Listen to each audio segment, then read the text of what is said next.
Hey everybody, this is Derek for the Grumpy Guy Show, talking about episode number 126, Ohio Gets an Award. Recorded on Tuesday, February 6, 2024. Tonight's topics: the senators grill social media, Apple finds a way to make more money, and everybody wins a Grammy. Stick around, folks. This is a good show. Good evening, everybody. Welcome to the Grumpy Guy Show. I'm Derek McAllister. And I'm Ryan McAllister. And Ryan's having more video problems. He keeps freezing and unfreezing. And now you're back to motion for... Oh, no. Now you're stuck again. Oh, my. We're going to have to figure out what the heck's going on with that. I don't know. Oh, well. I don't think too many people actually watch us anyhow, so it doesn't matter. No. So what do you say we get right into it? We got a full show here tonight, guys. All right, what do we got? Ladies and gentlemen and others, I guess. I don't know. Is that how you would say it? I don't know. Well, you're more in tune with that stuff than I am. At any rate, so let's jump into our first topic here. All right. So, the topic is titled Social Media. Rather broad, but, that's kind of what happens whenever you're talking about something that the wonderful politicians that we have in the Senate decide to talk about anything. So they held a hearing with all the social media presidents, except for, of course, X, because Elon Musk is too good. Mm-hmm. He's too good for the U.S. government. Yeah. But, the news was playing some snippets out of it, out of this hearing. And, one of them thought they were going to get Zuckerberg because, there were parents in the audience. And they said, they kind of threatened him, thinking that he wouldn't do it. They said something about, why don't you get up and apologize to all the parents behind you who've had problems with their children? And he kind of looked at him, and he stood up, turned around, and apologized. I was like, ha! He called your bluff, you moron. Yep. Yeah, I mean, it's no skin off his teeth. He doesn't really care. I mean... his tone was like he did, but I don't know, I honestly don't believe that he does care. No, he's he's rich. He's making money like crazy, Yep. Going there, he knows it's just a political stunt by the senators, so he'll play along. And if he can play along and actually make himself look good, well, then he's playing along even better than they anticipated. Yeah. But at any rate, so these senators were grilling these executives about their practices with how exactly did they put it? Did I put it in the notes how they put it? I don't know. No, I didn't. So they were grilling them on how algorithms of these media, these social media companies, they entice kids to never leave the platform so that they can make more money and blah blah blah. And I'm like, okay. And then one of them said, "Do you realize just how dangerous social media is? It's such a danger to these kids." And I'm like, so social media is the only danger on the internet? Yep, the only one. And I'm like, you really got to be kidding me. These people are so out of touch. Yeah, and of course, they're lumping YouTube in there with social media, which YouTube technically it is, technically it isn't. Yeah, it's kind of in between. It's a gray area. Yeah, but it's not really aimed at being a social media platform. You can socialize in there in ways, but, in others it's extremely difficult. Yeah. So, they're sitting there talking about all this stuff, and all I can think is, so there's nothing else that's dangerous at all. I mean, like... Nothing. I don't know. Maybe porn, or, all of these weird oddball things that are legal to talk about, like killing people and whatnot. There's websites for this stuff that have nothing to do with social media. And if these kids want to find it, they're going to find it. But yeah, pretty much. I don't know. The whole thing is, it's just a political stunt. It's not like they're going to do anything about it because, let's face it, these are private companies. The government really, truly has very, very limited ability to do any kind of control on these people. Mm-hmm. And on these platforms.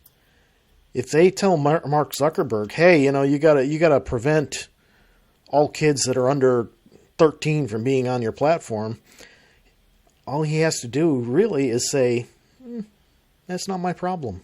It's your problem to keep them off the internet. Yeah. These kids lie about their age anyway. Yeah. And half the time their parents will actually get them an account and say, here you go. Yep. The problem really truly comes down to the same thing it's been forever. It's the parents that are not taking responsibility.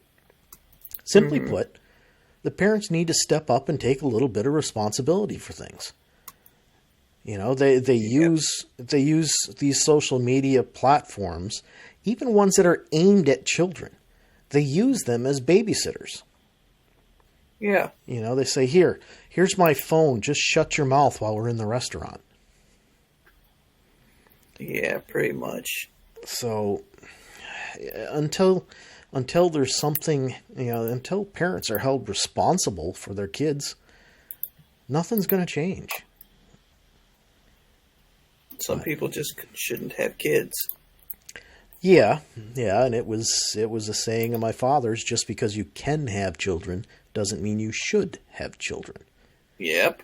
But the problem then becomes, who determines who's allowed to have children and who's not? That's a very good question. Yeah, because is somebody going to say, well, you're poor, so you can't have children? No. Or are they going to say, well, you're rich, you can have as many as you want? No. Good Lord, no. And they could say, oh, well, you two are really smart, so you can go ahead and have children together. That doesn't mean anything. There's plenty of smart people who have children that, they've gone to do some very bad things. Yep. So, it really comes down to people need to think about things themselves. Should I have children? Am I going to pay attention to them?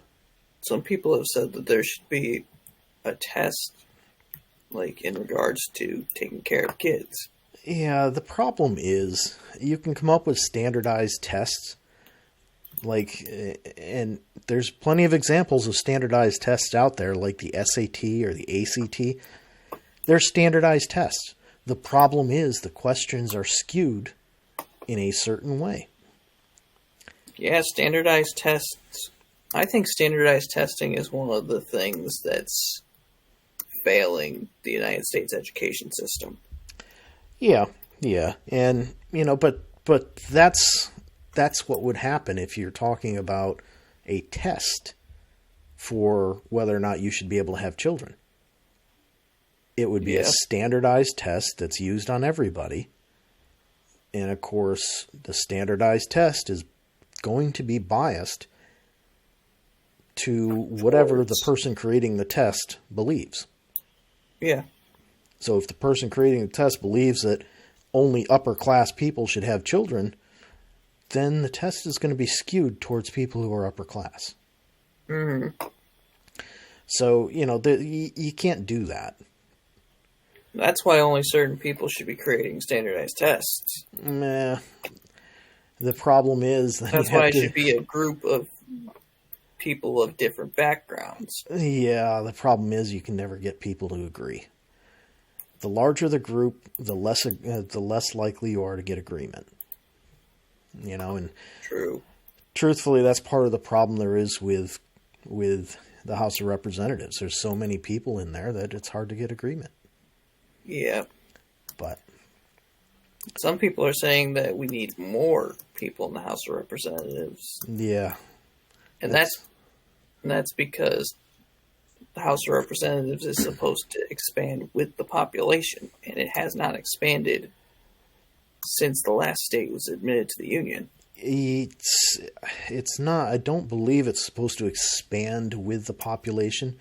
But it's supposed to be a fixed number, but the number fluctuates by state based on the state's population.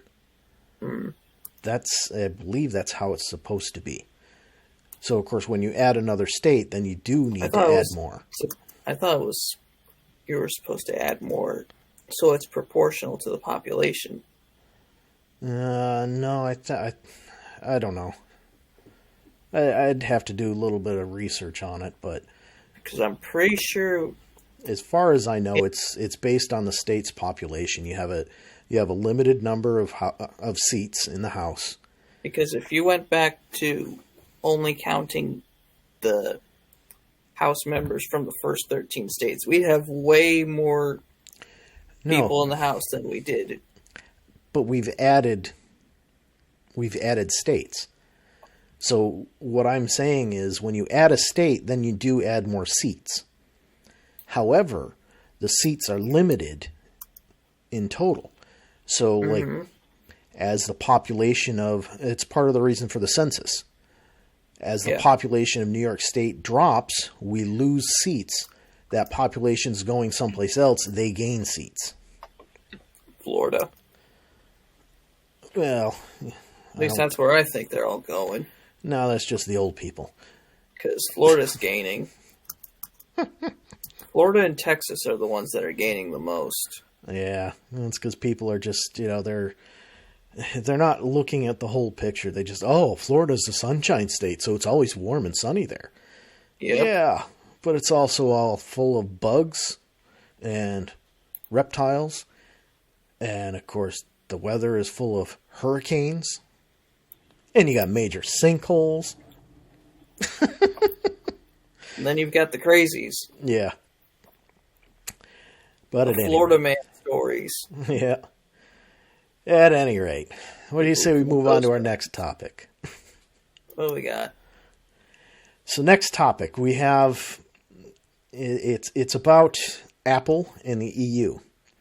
Here we go again. So after they went out, so the EU in all of their brilliance went after Android first, as far as, calling the App Store a monopoly. Right. And of course on Android it's called the Google Play Store, not the App Store. Yeah. Because, somehow Apple copyrighted that or whatever. I don't know. It's just stupid. Yeah, even though it's a generic term. Yeah. But at any rate, so, after getting Google to say, well, okay, we'll do some things, make it so it's less monopolistic, blah, blah, blah. Which it's not anyhow, because you can sideload stuff. Mm-hmm. And you don't even have to sideload an app store, which you can. There are plenty of other app stores out there, but right. You can sideload individual apps.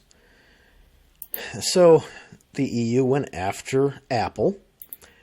And Apple, of course, they had no choice because laws were passed and, they were used to kind of pin Apple into agreeing to follow these new rules and allow alternative app stores.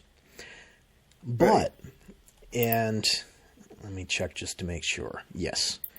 So I'm going to put a link in the show notes, as long as I remember, to an article that actually outlines how Apple is using this to make more money than what they were. Yeah. So they've agreed to all of these things, the EU has demanded and put in law. However, you still can't do something like create your own browser, for example. Any alternative browser that you see on the Apple App Store is actually based on Safari, because that's what Apple requires. And why would they do that, you might ask? Well, they do that because then they can still collect your information.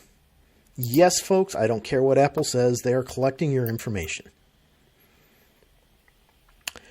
So you still can't do that. And then if you're a company who takes subscriptions or sells your app, guess what?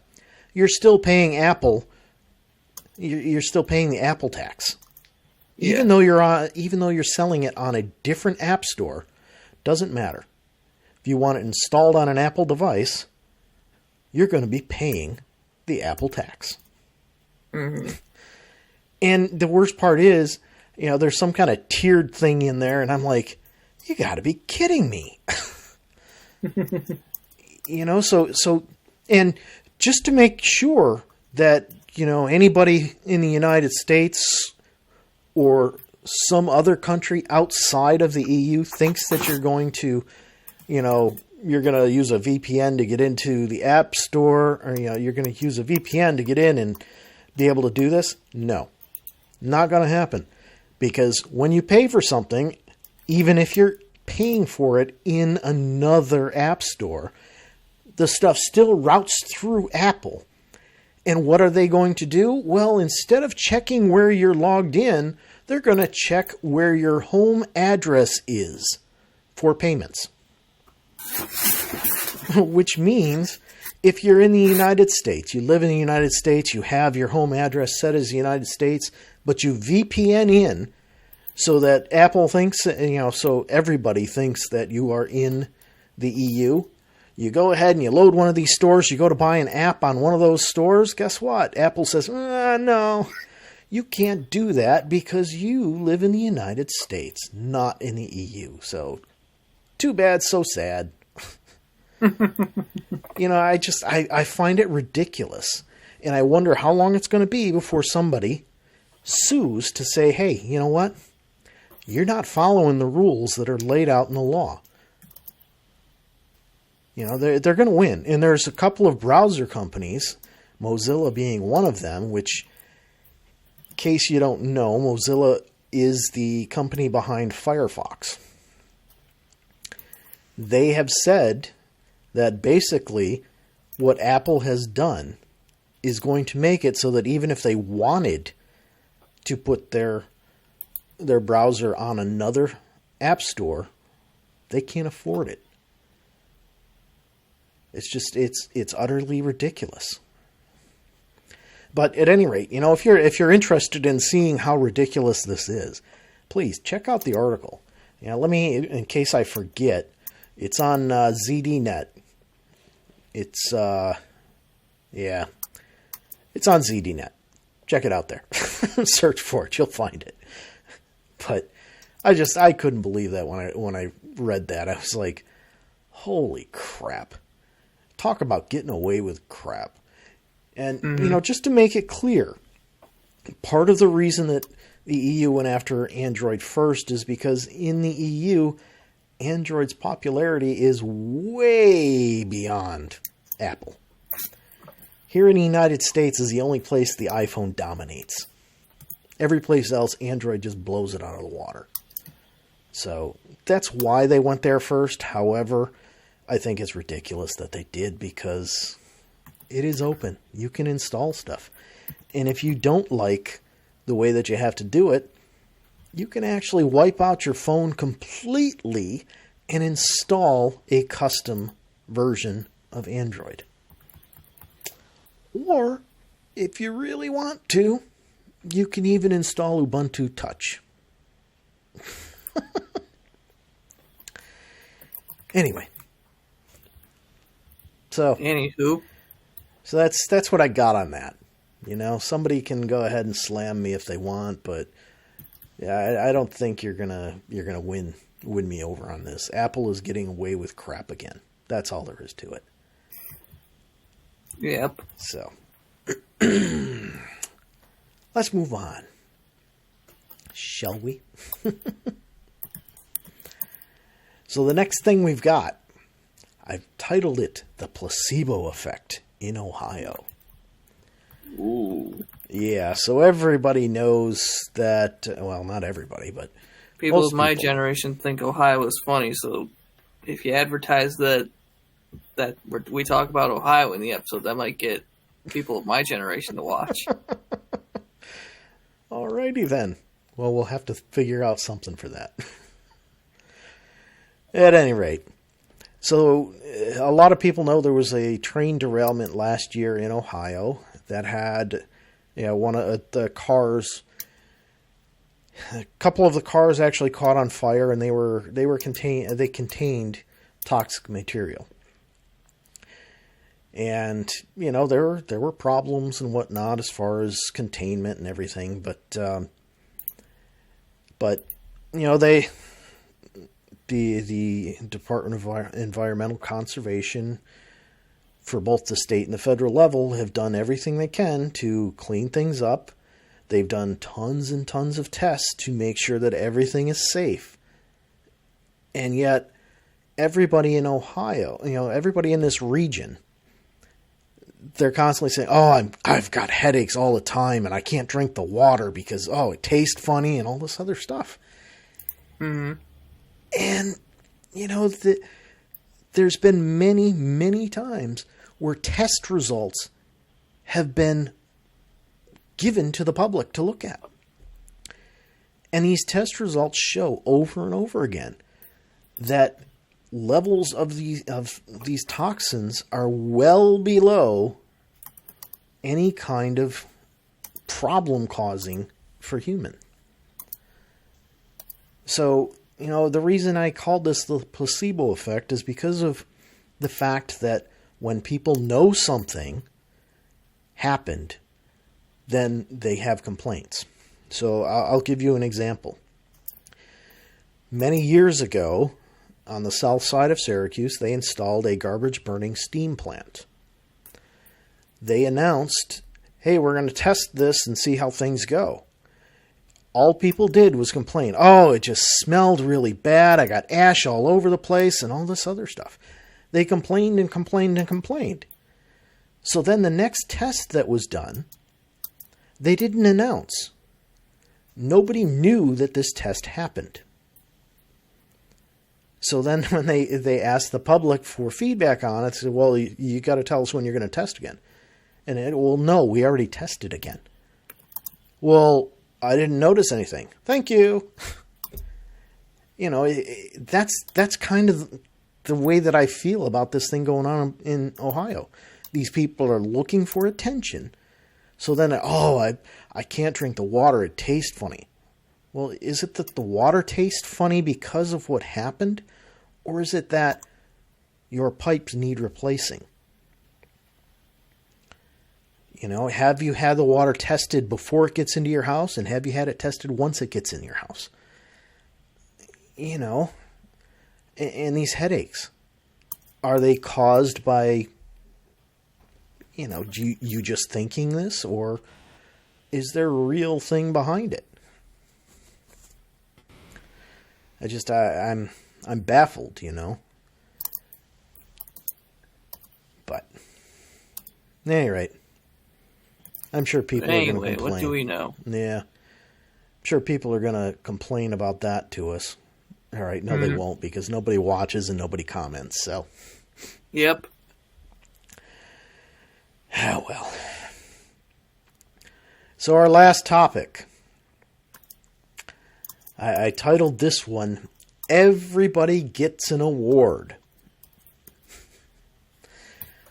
So.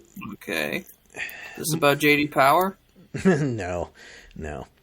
Oh, damn.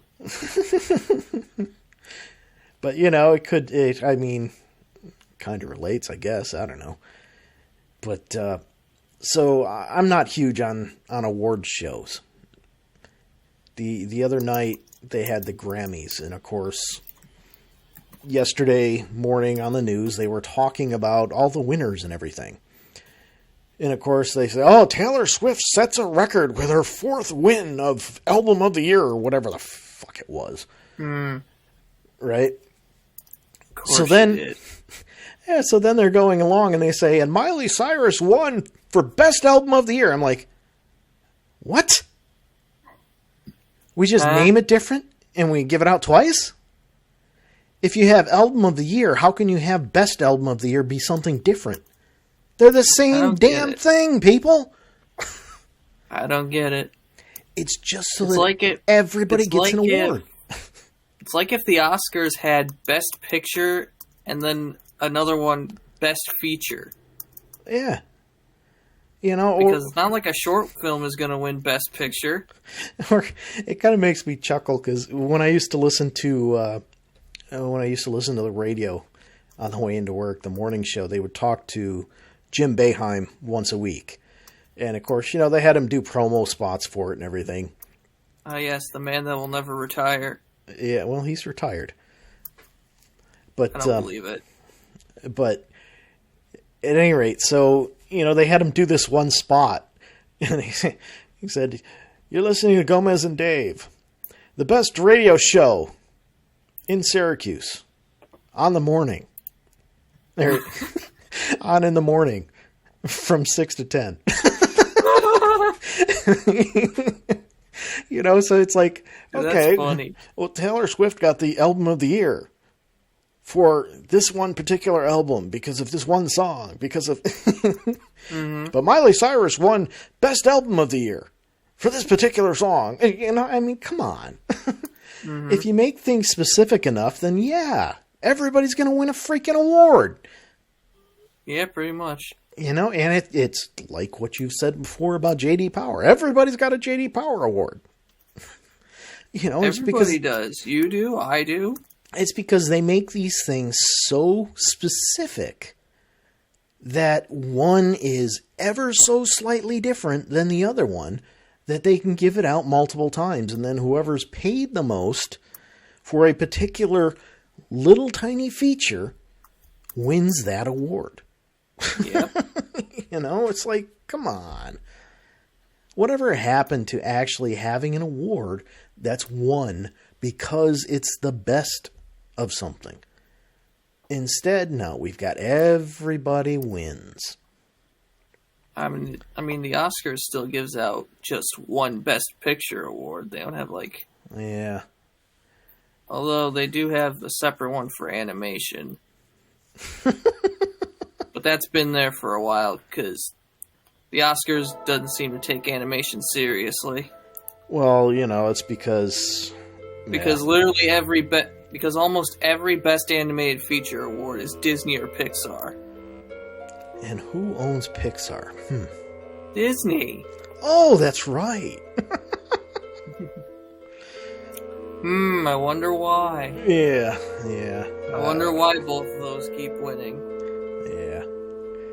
They have something to do with the money that they make. Yeah, the money they make and the money they shell back into it. All right, folks. I'm sure you heard that music starting up. Good night. I'll see ya.